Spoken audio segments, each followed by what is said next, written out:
All right, welcome, friendly person who maybe has tripped over this on YouTube. There'll be no faces here, but that's okay. You can just enjoy this like a podcast and a tab in the background. I hope you have at least 30 tabs open. If so, you're my kind of people. My name is Oliver Brackenbury. I'm the editor and publisher of New Edge Sword and Sorcery magazine. With me here, I have Jay Wolf, with many accomplishments, and Graham, who is the one of the three co-editors of Old Moon Quarterly magazine. We were going to be joined by two other people, but alas, they couldn't make it last minute. So it'll be the three of us, plus any questions we choose to answer from the chat, discussing The Second Death of Hanuvar, a contemporary sword and sorcery tale by Howard Andrew Jones, originally published in Tales from the Magician's Skull, #3. If you're not familiar with that magazine, I highly recommend checking it out. It has been recently republished in a new form as one of many chapters in the interlinked series of stories known as Lord of a Shattered Land. That I came out like a few weeks ago. I should know these facts. Anyway, it came out quite recently, and is being published by Baen Books as the first in a series of 5, potentially 7 books if it sells well enough. And I want to read as much of Hanuvar as I can get my hands on. So please, folks, buy enough books to justify those extra 2. Yeah. So sorry, I did a terrible job of introductions there. Jay, would you like to introduce yourself, and then we'll go to Graham. That's actually a perfectly good introduction. I'm an editor and I don't know, bon vivant of various forms of science fiction and fantasy. Most of my work is work you do not actually see. I work in the backgrounds as an editor for a few different people, including Uncanny Magazine. Awesome. Well, it's vital work. And Graham, who the hell are you? Certainly. I'm Graham Wilcox. I work as one of the assistant editors at Old Moon Quarterly. In my working life, I suppose, I am a freelance editor and I teach college level English. Okay, so yeah, I guess I'll take the lead here. Yeah, so this story is pretty important to me because it was my introduction kind of to the skull, right? Issue 3 was the first issue I picked up. I'd heard about this thing, I was curious about it, mainly through, I think, Goodman Games, the publisher. Um, and it was also one of the first contemporary SNS stories I'd read. Up until that point, I'd mostly just read the classics. I wasn't really yet familiar with the contemporary scene. So that's kind of cool. And it was my introduction to Howard Andrew Jones, who I was so impressed by the story in the magazine that at the time this is in 2020, at the time I was thinking about starting a magazine, but I hadn't found a focus yet. And so I emailed Howard and was like, hey man, can I just send you a few questions? I'm thinking about starting a magazine. I don't know. And he was very generous and actually gave me an hour of his time on the phone that I've never forgotten. So that was pretty cool. So I'm definitely predisposed to liking the story because of a warm personal connection. But I can't stress enough that if the story stank, I still would not have put it up for discussion. There's only so many ways you can kind of dance around that when that's the case, no matter how much you like the person. So yeah, I really want to highlight and underline that I think it's a well-written story and that I'm really impressed by what Howard's built, starting by publishing this and a few other Hanuvar stories in the magazine, getting us to now the series of books. Jay, when was your first encounter with the story? You know what? I have to say it was probably also in the magazine, but that was long enough ago that I had completely purged it until you approached me to possibly do this panel. What was about 2 weeks ago? Something like that. So yeah, so it had been a while, and I went back to it in the form of the novel this time. I didn't have time to track down what I had done with any of my copies of anything. So I was like, all right, guess I'm buying a book on Kindle this week. Oh, well, thank you. I appreciate you doing that. No, absolutely. I feel very strongly that it's important to support these types of publications because it's rough out there. Yeah, no, I mean, the scene is still very young and is growing and having some growing pains, which I'll just leave that illusion on the table. Graham, what was your first encounter with this story? So, similar to yourself, I encountered it first in the 3rd issue of Tales from the Magician's Skull, which I think I bought a whole bunch of them all at once, or they were bought for me as like a birthday present, I think. Nice. But yeah, so I encountered it there, and excuse me, and I was impressed with how Howard really captured the feeling of some of the texts that I know inspired him. The feeling of Conan um, and Harold Lamb, kind of I feel like his two biggest inspirations, and I enjoyed how he managed that, but still kept his own voice in a way that felt reasonably new, right? To me, it felt like it accommodated the old while still advancing something different, at least different enough. Yeah, I hear you. And I had to learn of Lamb later, proselytized actually by Howard. Um, and so it took me a little minute to figure out the influences there. But I mean, to Robert E. Howard, yeah, like so many people tilt at that windmill. And I think a big difference between the people who maybe make things that are less impressive and what Howard Andrew Jones has achieved is that I think Howard looks at technique, whereas a lot of people who just kind of like put the word thews in a bunch. Do you know what I mean? They look for like signifiers of Robert E. Howard rather than like what he's really doing. What do you guys think? Does that make sense to you? That makes complete sense, and that was actually one of the things that's on my little post-it is the I had made just a short little list of things that I was like, well, that's interesting. And one of the things that I thought was really cool here is that he understands the way that Howard didn't really set out to write barbarian stories. He set out to write Conan stories. And so Conan takes on different shapes depending on what the story wants from him, if that makes sense. And so I feel like Howard Andrew Jones got that in terms of like the hero takes on some slightly different forms, even just in the shape of this story. And that's actually one of the things I really liked. And I thought that he did a pretty good job of transforming that mode of storytelling. Just because, I mean, with Hanuvar's circumstances, and I mean, I think we should probably include a short overview of the story. And probably not the best person to give that just because I have a lot of book bouncing in my head right now.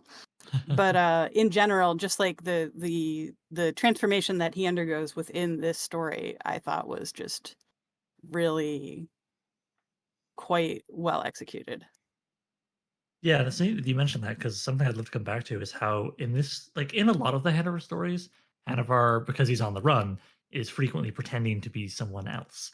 But Yes. it felt like this story of all the Hanover stories, like I just finished the book last week, and of all the Hanover stories I've read so far, this one had the most pretending going on, the most theater. Like I don't know if I would go so far as to call it a theme or a motif or whatever, but yeah, there was a lot of that going on. It wasn't just Hanuvar, having to feign being someone else and change modes constantly. Um, Graham, I'm going to be a jerk and put you on the spot. How would you summarize this story for those who aren't familiar with it? Certainly. So the story begins, I believe, with Hanuvar encountering a former, I believe, subordinate of his, Jerissa, who is now working as a gladiator in a Dervan, and the Dervans are kind of a Roman Empire sort of culture. So, as a very quick backdrop, Hanuvar is very much a Hannibal Barca type character. He was part of a civilization called Valanis. They are similar to Carthage. They are fighting against the Dervan Empire, which is the Roman Empire. They, similar to the Carthaginians in our own history, they lost. And so Hanuvar is trying to rescue the scattered remnants of his people and prevent them from being essentially genocided by the victorious Dervans. So, got that out of the way.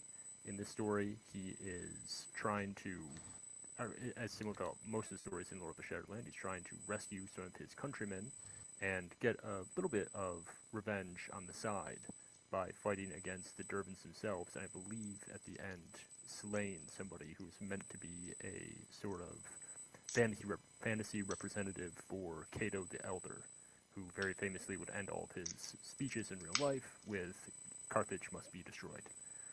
Anyways, so the story itself, he goes to rescue his fellow Dervans. He meets this woman who's now a gladiator. They, I believe, concoct a plan to escape or to rescue some of their fellow Villani from. Yeah, it's like her, one other of the actual warrior Yes. women, and then like a bunch of women who are just regular Villani, but they've been dressed up to be like them, if I remember correctly. Like they're sort of false warrior women. Yeah, the L tier. Yeah, here, Yes. yeah.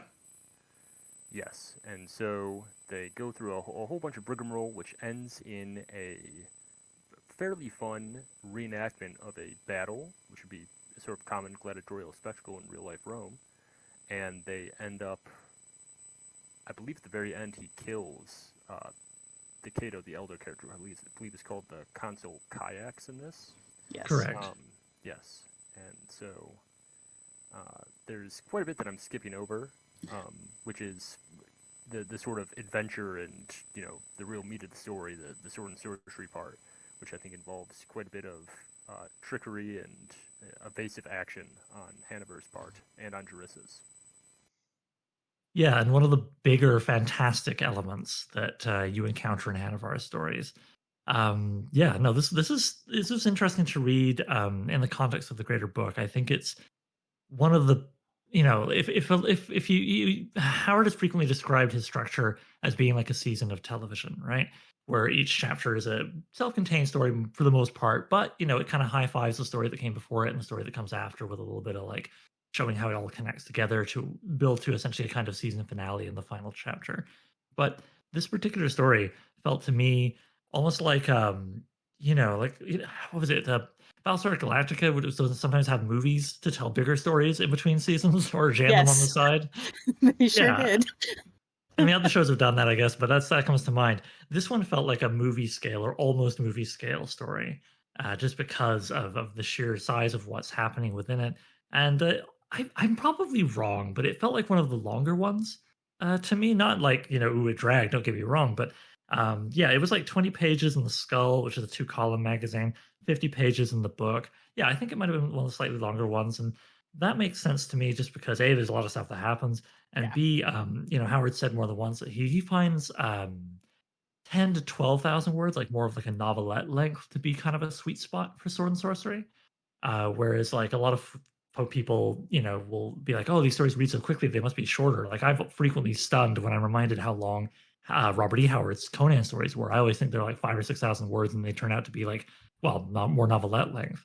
How do you, Jay, feel about that sweet spot length? How did the length of this story feel to you? Oh, this felt just about right as far as that goes to me. I did not look to see what my word count was because when I was reading it this week, at least, I was reading it on Kindle from my phone most of the time. So the actual like page count was sort of their arbitrary distribution of where their page markers are. But yeah, the reading length was very classic to me in that sense. Like I'm really familiar with all of the stories that were collected in like the oh shoot, and of course now it's escaping me. Lynn Carter's whole series that he did. The for the members of his goofy little saga guild.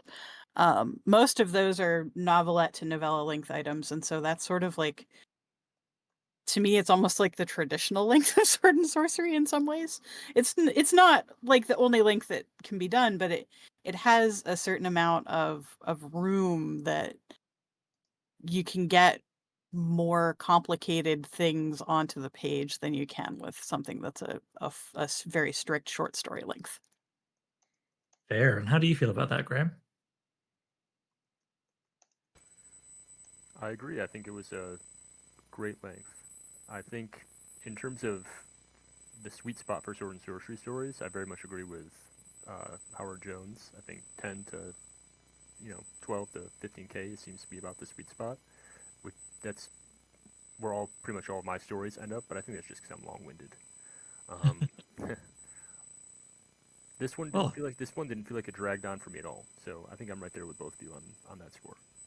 Yeah, it felt like the right length for this story, and at no point did it certainly feel like it was dragging. It kept changing. Even though it stays entirely within the city, the immediate setting kept leaping around and moving, and things were kept happening. So it all worked out well for me, and I like that it built to a climax in an amphitheater. Like that's just badass. I find when in my writing, I tend to land somewhere in the like 5 to 6K realm, and that was definitely a big part of what shaped my guidelines for New Edge Sword and Sorcery magazine. If I remember correctly, OMQ, the limit is 6 grand. Correct.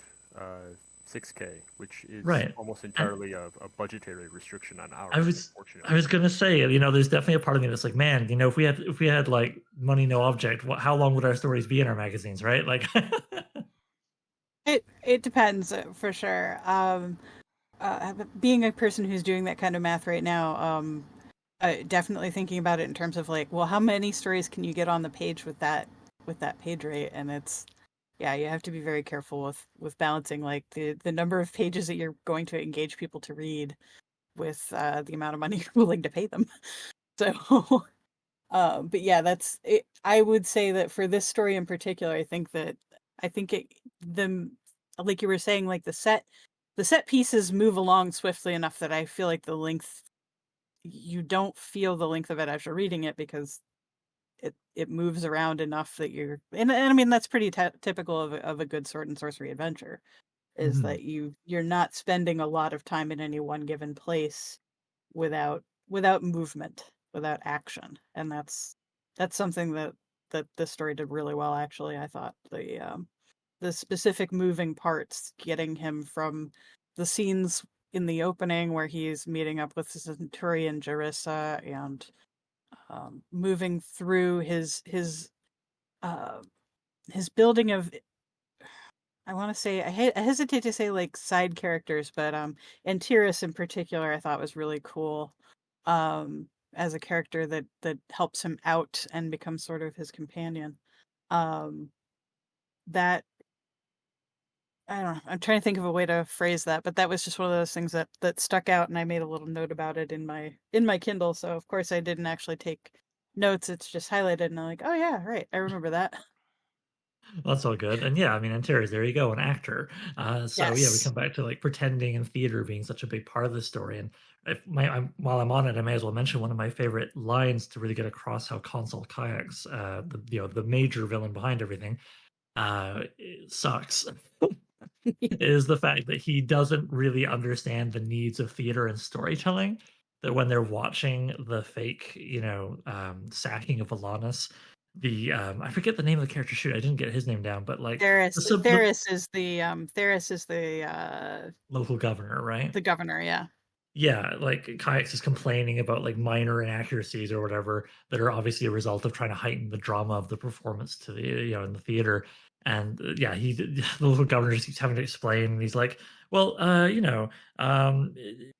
was the line here? Yeah, well, it is theater. We are expected to imagine, Yes. And I just think like what a great way to make especially someone who is a reader lose sympathy for a character than to be like, yeah, they suck at understanding stories. They're anal retentive. They're a pedant. Like, Yes. No, I think that's a perfect way to yeah, to create that alienation between the reader and the various characters on screen. Graham, how did you feel about the use of perspective in this? Like, you were mentioning how it's very obvious that Howard gets Robert E. Howard and Howard Lamb. So many Howards in this. Sorry, and I feel like one way he got that really was opening on someone else's perspective, so that you can have them see the protagonist, and have us see them through their eyes, and have that be like building their legend almost. By that way, what do you think about that? I think he does a great job using the perspective to give us a look at how the various people involved. I've spent a lot of time writing like white paper esque stuff recently, so I want to call them stakeholders, but call them characters as they are. Um, the various characters who are invested in Hanuvar's fate in this story, you get a really good picture of how they see him. You can see how Jarissa has a sort of awe for him, and even Kayaks has a sort of healthy respect, if not fear, for his old opponent. Um, Yeah, there's like a reverence there that was really like noticeable. yeah, it's one of the things that he starts nitpicking. I think in the performance itself, he's saying, "Oh, he's playing Hanuvar like a fool. He wasn't a fool. He was one of the greatest foes our empire's ever had," or something along those lines. Yes. Um, Yeah, I highlighted that line. yeah. So I think that's a really good use of perspective to give us different looks at a character. and that's something that Robert E. Howard certainly used in his Conan stories. There's several stories where we get relatively little time with Conan as an actual point of view character, or I suppose more likely as a character who we are more closely following, since he does most of them in kind of like third person omni. And I think that that's a wise decision when you have a character that is as competent, I guess I would say, as Hanuvar or as Conan. It can be really hard to follow that character all the time, because then it just kind of becomes, oh, Hanuvar wins, Conan wins, that sort of thing. And so I think Yeah. this gives us a little bit of relief from the sort of the competence porn that can sometimes arise in these situations. Oh, that's a good point. I noticed. I agree with that completely in terms of like not wanting to hold too tight to that, because you do need to see what it looks like from the outside to be that character. Um,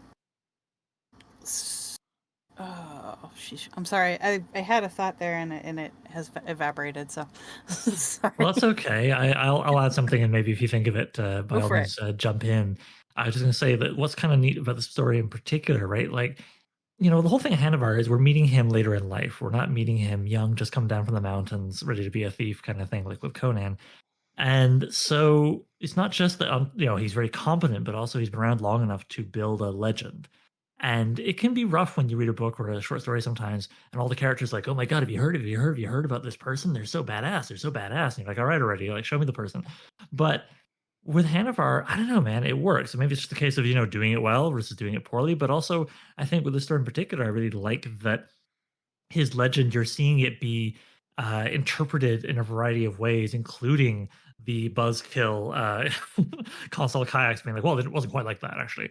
But then you also even get Hanuvar being like, well, this seems kind of nuts, like popping up in the middle of it, performance of his own legend, So something about all that I found made it beyond palatable and brought it into very enjoyable, having a character where I'm being told over and over again like how great they are in between seeing them be great.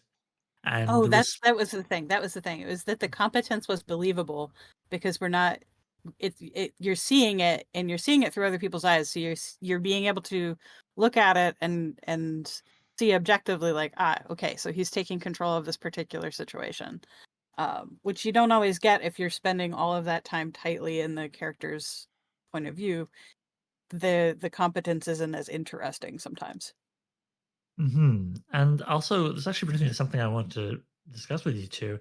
I really dig, like the well, what do you guys think it makes it so compelling when the opponents of a protagonist have respect for them, right? Like a character that only gets mentioned in this story, but it comes, spoiler, I guess, but it's not really a spoiler. He gets a story where he's important later in the book.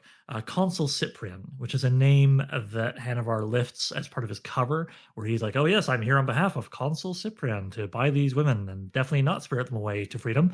Uh, and Consul Cyprian is mentioned in the story as being, the one general who beat him, and he later gets a whole story based around him in the book, where Consul Cyprian is like the sort of the archetype that I really enjoy, with the equally competent opponent who he's on the other side, but if he wasn't, you get the impression him and the protagonist would be friends. And you get a mini version of that, I feel, in this story, not just the mention of Cyprian, but also when he gets ambushed, Hanuvar, at the opening to that tunnel system. And I've got his name here. The leader of the group who ambushed him, of Dervin's soldiers. Come on, Oliver, where is it? It's like Optio something something. Shoot, well, it's not. Oh, Septim Masir First Optar. I think what I got here is the ambush leader. And he like offers Hanuvar. He's like, "Hey, man, I'm here to kill you. That's happening, but I'll offer you some poison so you can have like a less shitty death, a more honorable death, a more death you've earned by merit of your prowess and so forth, rather than just like dumping you down a hole." Although, shoot, am I getting mixed up? Does he think he's Hanuvar, or does he think Hanuvar is his cover? You know what? I actually let me see. Graham, do you remember? I believe he thinks that Hanuvar is a Dervan legionary. Right. Shoot, I think I just conflated things because I'm so like hot for Cyprian and think he's such a cool character, and I love that dynamic. Whoops. No worries. Uh, Well, even so. Shoot, yeah, Kevin's informing me in the chat like that is correct. All right, well, I retract that statement, although I still think Cyprian is cool. The Shadow that comes later is good, and I like the archetype where, whatever. Hey, doop doop doop. I guess I just felt sorry. I felt like I was having a Galaxy Brain moment with the whole thing of like the legend of Hanuvar and how important a role it like it's a character almost unto itself, to use a trite phrasing. In this story and other stories of Hanuvar, it's always such a big deal. But it's handled so deftly that it's very enjoyable rather than some stories where you just feel like the narrator is tapping you on the shoulder, being like, this guy's badass over and over. yeah, I mean, I think part of that too is also just that because we're being introduced to a middle-aged character who feels middle-aged, like Mhm. you feel the weight of his life experience a lot more naturally than you do in a lot of these kind of stories. And I think it is partially just like some of it is that we are made to infer like, okay, well, if he's survived this many battles, obviously he's this kind of soldier. But it, it comes across in a way that has verisimilitude, which is not easy to achieve. And I've been trying to put my finger on like why it has that verisimilitude like all week, and I don't necessarily know that I can crack it, but I have a feeling it's just that the that thing about competency where you can be perfectly competent, but if you are in a situation where that competency doesn't help you, it has a tendency to be endearing. Um, Mm. I got that from a conversation with one of my instructors at VP a number of years ago, and it was one of those things that kind of stuck with me. Is that when we seek out characters for what gets called competency porn, when we see a character that gets called competency porn instead of that they are like competent in their own right, usually what that means is that that competency does not feel earned in some way, and so I feel like Hanuvar's competency comes across as very well earned, if only because the scenes that we see him do these things, um, you get the impression he's done them before. You get the impression that this isn't the first time he's had to, break into, maybe not a coliseum, but he's like not the first time that he's had to break through uh enemy lines with a performance of a character Yeah, to or when when he's able to just like command people, and they're like, "Oh, I don't know why I'm doing this, but okay, sure." And you're like, "Well, he was a general." Yes, Like, exactly. Yeah, you get the impression that like he's taking leadership not like necessarily because he just is a leader. It just the leadership comes out of how he how he interacts with people, and sooner or later he kind of ends up voluntold into that position, if nothing else. how do you feel about that, Graham? Like, what do you feel is there that earns Hanuvar's competence? I think it's the sense, in a way, of Hanuvar's charisma and likability, which I think is something that a lot of, if we want to call them like Clonan characters, Hmm. Yes. right? Hanuvar has a very sort of earnest and I think mature charisma to him. And Hmm. we're shown that almost, we're never really told, oh, he's so charismatic, but we're really shown that people seem to like him, and he is genuinely kind and empathetic and nice to many people that he meets, tries to help them. And I think that that is something that Howard does very well, and I think he draws upon his own experience in that. At least my experience with Howard is that he's been very helpful and kind and nice, and I think that's, if I don't want to speak for the whole sword and sorcery community, but I think that's a pretty common perception of him. Um, and I think that that is something that he can draw on from his own experience that helps give the character some life in a way that a lot of Clonans don't have.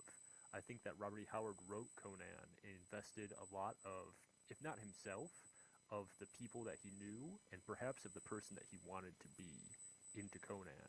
And, Robert E. Howard, he was alive in the 30s. He's in very rural Texas. He had a sort of rough and tumble upbringing. He had all sorts of, the whole masculinity of the 1930s man, especially the rural Texan man, all up in there.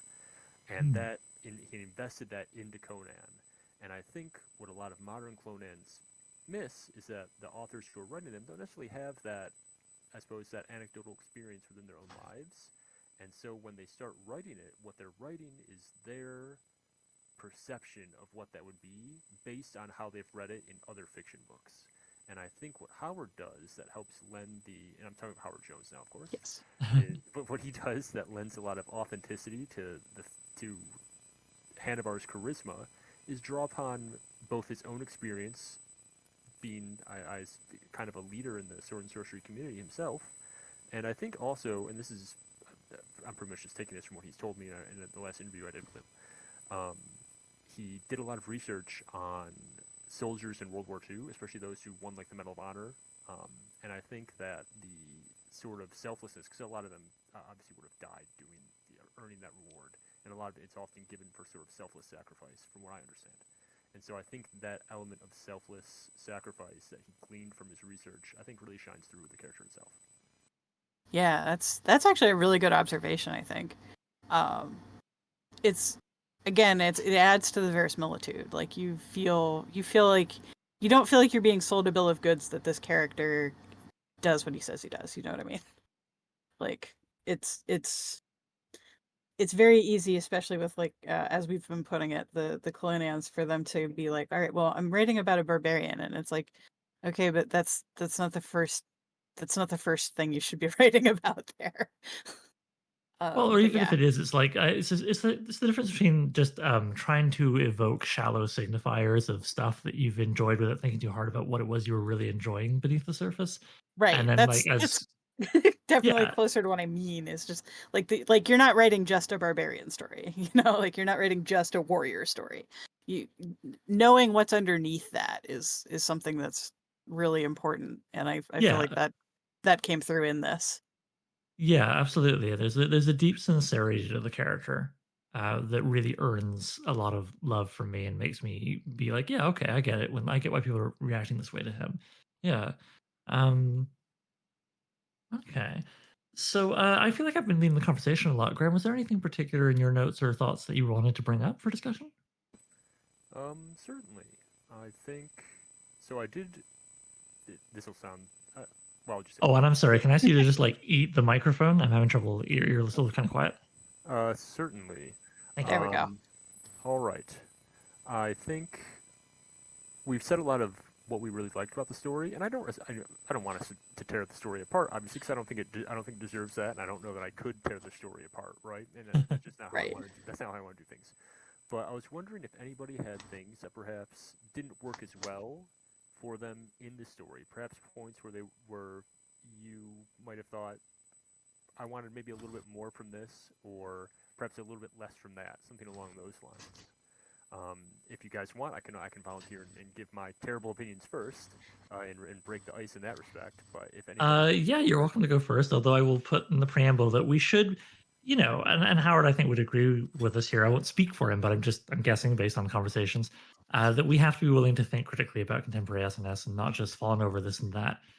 If this thing's gonna, get more legs under it. So yeah, don't worry about qualifying remarks. I think it's clear that we all respect Howard in this story. Oh yeah, I wouldn't have agreed to do this if I didn't really think that it was worth the time. So yeah, go ahead, Graham. Certainly. I think one of the things that I would have liked was perhaps a little bit more interiority, and I know that it's very much not the style of the book, and so that's pretty much a personal bugbear of my own, but I did feel like, perhaps not Hanuvar's own interiority, but perhaps Jarissa's or somebody else's, I did feel a slight remove from some of the characters that I typically, that makes it hard for me to inhabit the story in the way that I prefer to. And I understand why Howard does that. It's kind of the style that he's writing. He's purposefully trying to write in the tradition of Robert E. Howard and Harold Lamb, who wrote with that removed from their characters. But I did feel like if I was kind of wish listing the story, then I would have preferred a little bit more, maybe a little bit more insight into kind of the headspace of some of the characters, I suppose, especially Hanuvar himself or Jarissa. Yeah, I'm with you on Jarissa for sure, and I think part of that's just because I really was intrigued by her. I thought, I thought there was some more story there. I would have loved to have heard, although again, we've already said there's a lot that happens in the story. But that was definitely a want of mine. With Hanuvar, I'm always okay with there being less interiority with him, especially because, and again, this is me being shaped by having recently finished the book, it is kind of an arc with him that he has trouble opening up, and he slowly gets better at that in large part because of Antiers. So I suppose knowing what comes after the story, I can have that influence my opinion on it. But in isolation, I can totally, if I'd only ever read the story, I could totally see myself also wanting to have a little more time in his head.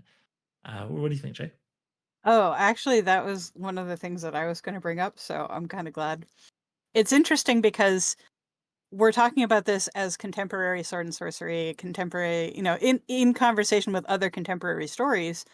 That is a really common mode that I think we're all very accustomed to is the mode of interiority. And so, having it be that it has a very retro effect on the story, which I don't necessarily know that that's a problem for me personally. I mean, I feel like if anything, knowing that the later stories in the book sort of start to bring some of that depth forward, I'm not quite as concerned there. I would absolutely, like, I was nodding the entire time both of you guys said more of Jerissa, just in general, honestly. I feel like there was definitely some material left on the table there that could easily have been developed even further, but just if only because the level of competency issue, or like that we've kind of been kicking around back and forth about Hanuvar. There's also this whole squadron of women that are supposed to be these mega warriors, and while I realize that most of the ones that are in this current version are performing a role, because they're all, I think the quote was that most of them are bread makers and so on. Yeah, there's only actually 2 L tier, Jerissa and one other. But I think that Sierra. there's a story there that's kind of off the table, and I realized that some of that's just like, the spoils of war, as it were. But yeah, I think there was definitely like an opportunity there that was kind of missed.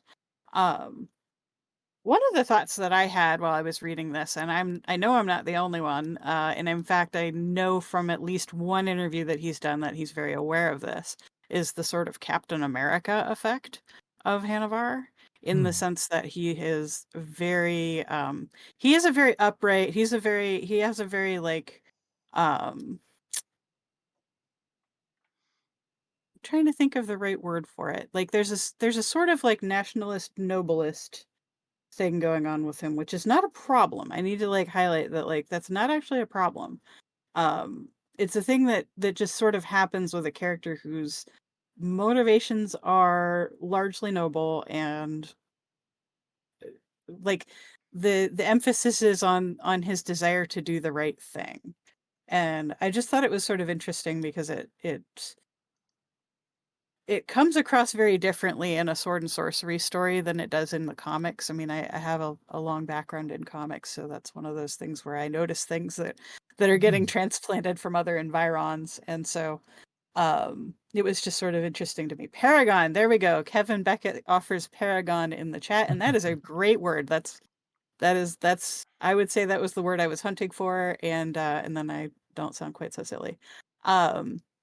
But yeah, so that sort of Paragon of Virtue thing definitely, again, I don't know that it was a problem, but it was something that I kind of felt like it was drummed into me several times without as many words, Well, what's as I kind of was neat? reading.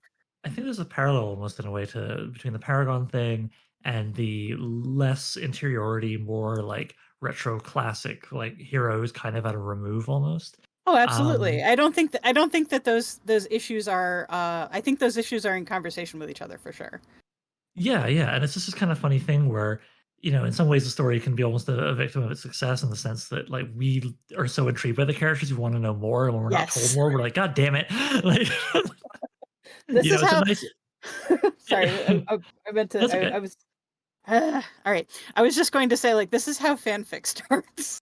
This is how fanfic starts. This is how you get like spin-off novellas, right, for big series, right? Like, absolutely. I would totally read a Jerissa like novelette or novella just on the side. Like, what does she get up to after this story? Yeah, I mean, we know she goes to New Balanis, but like, we literally, she's literally on a boat waving goodbye. and we Yeah. never see her again in this novel, anyways, that I know Yeah. of. Yeah, no, and while spoiler, you don't see her again, No! but that's not a big surprise given the arc of the book. Truly, But truly, it's not a surprise. yeah, but even so, like it's just one of those things. Like it can be a storytelling opportunity later. But I guess I feel like okay, so with the Paragon thing, I feel like I'm ready to read about a Paragon Oh, because I'm very ready for it too. To be clear. yeah, I feel like I'm 40. I came of age in sort of very late 80s through 90s and early 2000s, and over that period was when there was a lot of come back to comic books, right? You think of the Dark Knight Oh yeah. Returns and Watchmen and all that stuff. It was when the sort of paragon storytelling of the 70s was getting the air let out, and novelty was brought in by being like, what if Batman was a grumpy old son of a bitch? What if superheroes were fascist? All those ideas, which all had merit and were good to explore. And then we got, gritty, gritty, grim stuff in comics and eventually grim dark and so on and so forth, which sorry, Graham, I know it's an old axe. Like not all grim dark is super grim. Oh, I was just gonna say, like, I'm a not all grimdark also. Yeah, but you know what I'm saying? Like this idea of like, what if heroes were bad? What if Professor X was secretly a son of a bitch and doing terrible things? What if this, that, and the other thing? Has been explored so thoroughly, and like various heroic archetypes and various genres have been deconstructed so thoroughly in over the course of most of my reading life that I'm down with reading about a paragon. Plus, again, I'm not spoiling anything. Like, I'm not saying Hanuvar gets secretly revealed later to have like murdered 10 babies in his sleep, but Hanuvar, as we get to know him a little bit at a time progressively over the course of the book, and there's actually a sample chapter book too that gets into some neat stuff. Hanuvar gets depth, and Hanuvar, as if not committed, crimes, he's done things that you might not expect of a paragon, but for reasons that you really get by the time they're revealed. So yeah. By the way, we're getting something in the chat here, so maybe I'll respond to that. I think it's been 45 minutes. It's a good time to start looking to the chat. So people who are in our audience, feel free to chuck questions and comments for discussion at us. Fred says he feels thing is a lot of SNS theorizing is about how the protagonist shouldn't be a paragon, right? Like they have to be self-motivated, not selfless heroes. Oh yeah, okay. So Fred's referring to the fact that yeah, it is a common idea that a big difference between heroic fantasy, literally, where there's a hero, and epic and high fantasy and all that stuff, is that in Sword and Sorcery, it's not necessarily that the hero's, protagonist is a son of a bitch, but that they are a bit more morally gray and have personal and/or mercenary motivations. To quote one of the 7 aspects of Brian Murphy's definition, his flexible, I should stress, definition of Sword and Sorcery from his great book Flame and Crimson. So yeah, I mean, I feel like this book ticks enough boxes. I'm very comfortable calling it SMS, even if Hanuvar is a paragon. I'm guessing you two feel the same way, Graham? Yeah, I feel the story is certainly Sword and Sorcery. And I don't think, again, Brian Murphy himself is pretty open that the 7 qualities that he came up with are flexible. They're not meant to be prescriptive. In terms of Hanuvar being a paragon, I felt very similarly to Jay, I think, in that it's not necessarily a problem, but I do prefer my protagonist to be a little bit more fraught, I suppose.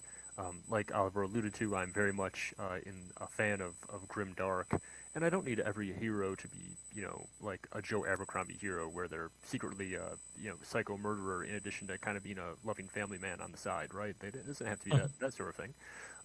But I do like, if I had a choice between Cull and Conan, I do prefer the Cull stories because I feel like it heightens a little bit of the pathos for me and a little bit of the emotional payoff for the story when the ending is a little bit more dangerous for the hero, right? A Cull story will end with Cull kind of questioning the very nature of reality. He questions the nature of his perception. He thinks, is this, how real is is the life that I'm experiencing? That sort of thing. He has these deeper questions that shake him to his core, and his grip upon his kingdom is always kind of slipping out of his hand. Whereas a Conan story he's less of a moral paragon, certainly, than Hanuvar is. He's pretty much an archetypal mercenary, can be surprisingly immoral at times by many of our standards. Mm-hmm. But his stories are very triumphal in the sense that it usually end with Conan winning something, right, or triumphing over somebody. And I think the Hanuvar stories are often pretty similar in the sense that Hanuvar is both a paragon of virtue in a sort of patriotic sense, but he's also a It's paragon. very patriotic. Yes, which I think, and I think the patriotism, I think it's easier to swallow for a lot of modern audiences who might be turned off by patriotism because he is coming from, uh, he's trying to defend his people from being genocided. Essentially, he's trying to fight against imperialism on a vast scale, which I think really helps. It's the difference between somebody who is kind of like a freedom fighter versus somebody who's an imperialist himself. And I think coming from the perspective of somebody, I'm American, so I live in a country that's probably more similar to the Durban Empire in a lot of ways than it would be similar to Volanus in terms of like its cultural hegemony most of the world. So I think it's easier to even knowing that, I think it's easier for me to identify with Hanuvar's patriotism and see like, okay, I understand where he's coming from because his people are, in true danger and they really do kind of need that sort of, I guess, collective boost, I suppose, or that collective consciousness. Yeah, there's a collective care there that I think is it's apparent through the thread of the story because that's what Hanuvar is fixated on. At the end of the day, he's fixated on liberating his people, and it's intriguing as far as like it's one of those things that I have. It's sort of a double-edged sword for me as a queer person in the United States is that there is a cultural hegemony of people who think they are really needing to be liberated and they're already the dominant culture. So it's very frustrating. But at the same time, I think that one of the beauties of fiction is that you can create stories that convey that sense of danger and that sense of threat. And I think that is actually one of the things that Howard has done really well here is to make you feel for Hanuvar and his people. That's not easy to do. Yeah, good point. Well, I think that's part of where the paragon nature can make him, in some ways, a little bit more sympathetic than I would otherwise feel towards a character who's very, rah-rah patriotism and nationalism. Yes, yeah, you get the empathy from him, which is interesting. Yes, he feels like he is consciously a representative, in a way, of his people. And so when you see him struggling, you see him trying to strive, you can kind of feel as if, he's struggling and striving for for his entire community, which feels, kind of fairly agreeable, I would say. Yeah. I think it's presented well. Yeah, it's a definitely a deeply likable trait. And what's neat too is, again, without spoiling specifics, is going forward in the book too. There's a story or two that make it clear, like even beyond his love of his people, his patriotism, there are certain values that matter to him even more than that. There's a story about one of his people who maybe is not worth saving. I'll just put it that way. And it's a story that makes it clear, like Hanuvar's sort of deep humanism beneath everything, which further makes the patriotism palatable. Sorry, I'm getting a fire truck going by, so I'm just going to mute for a sec. Be entertaining, you two. Oh, no. Eric brings up an interesting topic in the chat here. The topic of ongoing debate in philosophy, specifically in respect to how to define patriotism versus nationalism. That is kind of a thing that's going on right now, especially because I think the framework for those things is changing very rapidly with the internet. Yeah, that's kind of hard. Yeah, sorry. Now I'm just imagining Hanuvar like moderating a forum, like somehow less dramatic, but I feel like he could carry it off. But yeah, I mean, patriotism versus nationalism, right? I mean, that's been rich territory, and even in good old Captain America, who's been around a few decades to explore every angle. And I don't remember if it comes up in the book, but if it doesn't in this one, I'm sure it will in another volume. I was going to say we have at least 4 more to go through here, so that's the other side of like critiquing or commenting on like what made it into the story here versus like this vast tapestry that is still being thrown together before us. So Yeah, maybe I'm being I'm talking too much about the bigger picture when we should focus more on the story, but it's hard not to acknowledge that bigger picture, especially because like Howard. We'll get into more detail on this. I recorded an interview with him on Saturday where we talk about this, but for here, I'll just say he definitely was planning the long game pretty early on. So, like for example, the fact that Consul Cyprian is mentioned in here, and then he's like a major character in a later story. Like I think Howard probably had something in his notebook about that later story when he wrote this one. So it is hard to talk about it in isolation. Something to think about, I guess. I think that's Although okay. speak, yeah, and although speaking of differences and all that jazz, Graham, if I remember correctly, you said that you noticed some differences between the Skull number 3 2020 version and the 2023 Lord of a Shadowed Land version. Is there anything you'd like to bring up? Sure. So I think, and the difference that I remember is fairly small. So I don't have my version of the skull in front of me at the moment, but if I recall correctly, in the original story, when he's referring to like the ranks, this is a minor thing. He's referring to like the ranks of the Durban legionaries. He used sort of invented terms. I believe, like an optio is called an optar in the original story, and I think he has a different term for. Oh, he actually has a footnote about that in the Kindle version of the novel. Yeah, well, Okay. in the Kindle version, yeah, because he uses the term optio, which is a Latin term Right. from real life. But I think in the original version of the skull, he had kind of like a more fantasyized, if that's a word, more fantasticized version of the names. And I remember reading that, and Oh, that's interesting. because I know a little bit about the history kind of that he's drawing on, I kind of thought to myself, um, why didn't he just use the real life terms that he's drawing on? Because I think that people will understand, and I think it makes a little bit more sense, and it feels. I guess perhaps I have a prejudice against super like fantasized terms like that, where kind of the version of like somebody saying frack in a Oh yeah, for swear sure. word, like that sort of thing. So in the published version in the novel, he uses the real life kind of Latin phrases. Their centurion, their optio, etc., etc.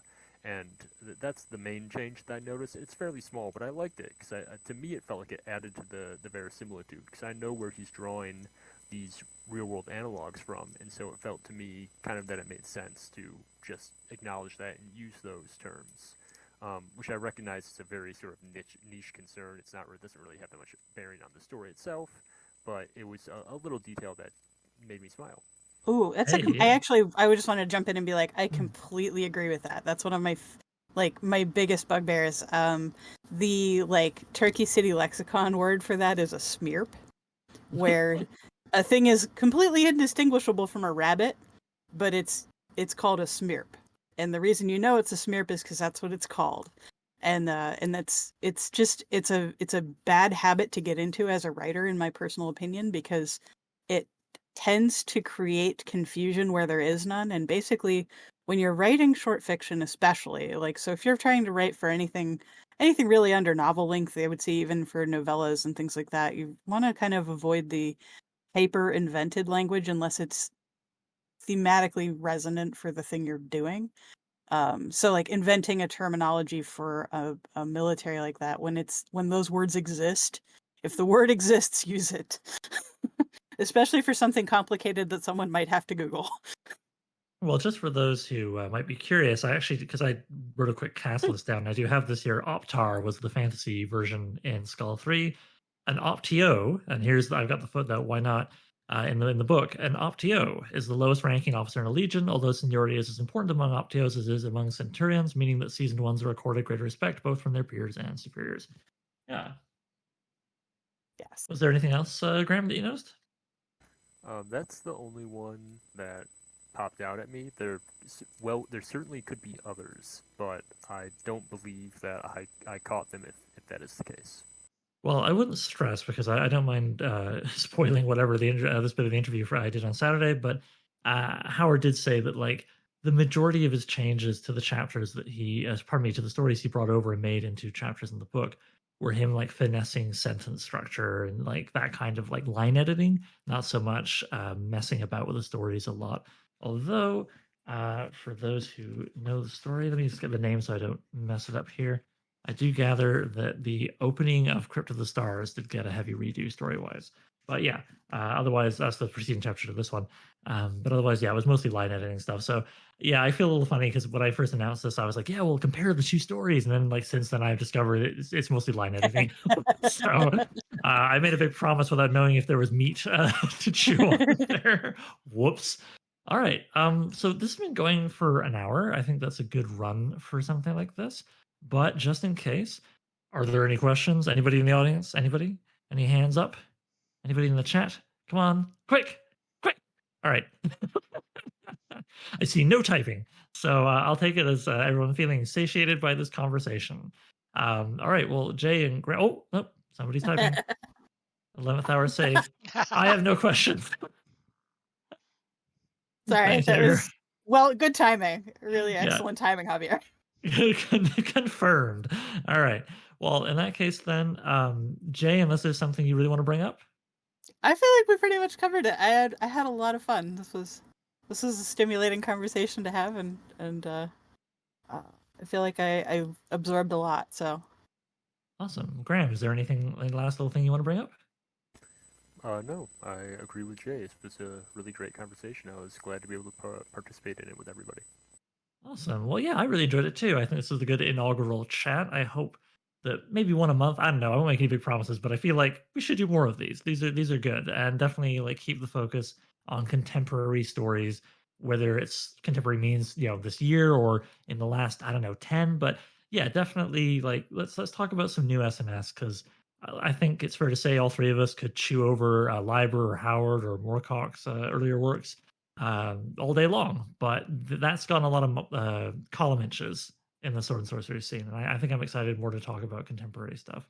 So yeah, all right. Well, thank you to everybody who has attended this. Thank you if you are watching or listening to this in the future. Share the YouTube link around. That'd be really cool. We'd love it if this became a popular daily. And particularly if you're an editor of a magazine, but you don't have to be. If you're listening to this and thinking, "Oh, I've got opinions about Sword and Sorcery, I'd like to get in on this," then I'm pretty easy to find. Prod me with a stick somewhere online, and maybe we can get you on the panel for whatever the next one's going to be. I think I mentioned, gosh, I don't have the title handy, but Stephen Graham Jones's story in Swords in the Shadows, Cullen Bunn's anthology that came out this year, as a potential candidate for discussion. And yeah, I think I'm gonna call it just this once.